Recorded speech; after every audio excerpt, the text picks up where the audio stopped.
أنا وحن إذا شيء يا هل قف أيا وحها لين كرو ودن كودن خراء وما خش ما بقر جنبس كودها دح أبو ناقة دح لوسي والله بالله.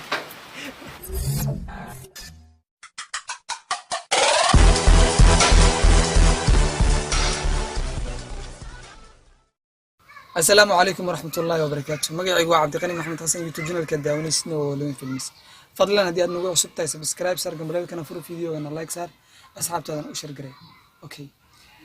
عجب العجيب من العجائب بالليل. الدنيا ذا أنت تجوتي. وركاف فرحية. يوركان نحية يور أمكان يجاب كوجن نقطة. أنت بوين ميسي. أوكي. مقالة ذا قال كعيو حكرنا عارين لياب له أو ما ساعدوينك ودن بسوشيال ميديا سياد وين لو هذا الهي. اوكي ناقلي يراهدو دقة عبد الله آذن ايا وحال ليه waxay iska dhigtay xal yiraahdan nin iyadoo naaga madaxayda malaha oh no okay xal leh waxay iska dhigtay nin dabeetana xal leh waxa ay guursatay saddex naagood bay guursatay iyadoo markaas isticmaalaysa hadda waa naagde naag kala guursanaysa subhanallah. اوكي waxaa leeyahay waxay isticmaalaysaa qalabkan anu magaciisa ma aqaan mugta qalabkan shaashada kaaga muuqda. اوكي waxaa leeyahay waxa laga soo qabtay magaalada Gaalkacyo maadaama Gaalkacyo laba qaybood ay u qaybsan tahay qaybta waxa la yiraahdaa Galmudug iyo qaybta Puntland. اوكي haddaba waxa gacanta ku soo dhigay booliiska magaalada Gaalkacyo anaguna warka idinku badinayeen fadlan fiidiyogan wax yar nala daawo. shalay saacadu markay ahayd 10kii barqanimo ayaa waxa la soo qabtay nin lagu magacaabo deeqo aad arkaysaan deeq la yiraahdo magaciisa ninnimo uu ku sheegto laakiin magaciisa dhabta la yiraahdo deeqo Cabdullaahi Aadan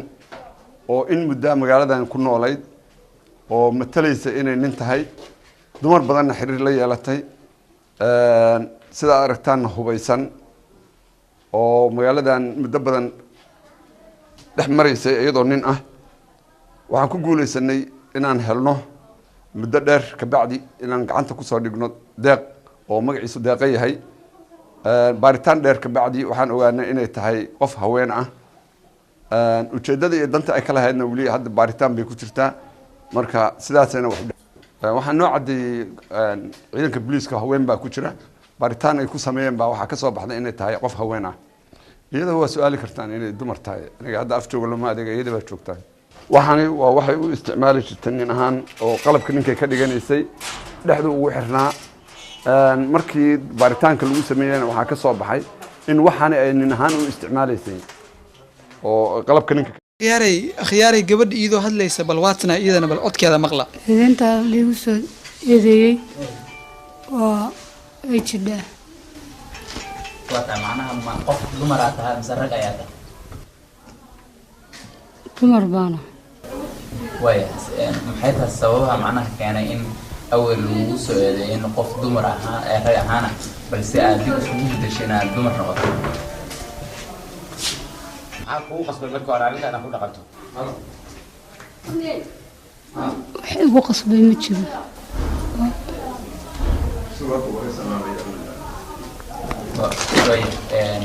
ciidamada ammaanku waxay sheegeen in aad hubka sababaha awgeed mana sheegi kartaa hubka waxaan u watay dukaan baa leeyahay dukaankan ku waardiyeysto meel go'aan meel koondare ah qofna kuma dilaano qofna wax kuma yeelo waxaa sameeyay adoo macnaha adoo hadda naagahaan waxa la sheegay gabdho kale u qabteen inaan arrintaas maxaa ka jira gabdhahaas gabadhan gabar cunug iyo ayadoo nafteeda haligaysa baan gurigeyga keenaanu wax qabniin leeyahay ma jirin wax qabniino biliiska waa u sheega waxaad maqli jirtay in badan boqorka gembiska ma dhahay dhax abu naaga dhax loo siiyay wallahi billah. okay waxaan halkan ugu mahadcelinayaa Cabdullaahi Diibsi asxaabta dhammaan YouTube-keena ku xiran waa maasantiin fadlan like share video wan asxaabtoodan u sheegay waa maasantahay kaliya lab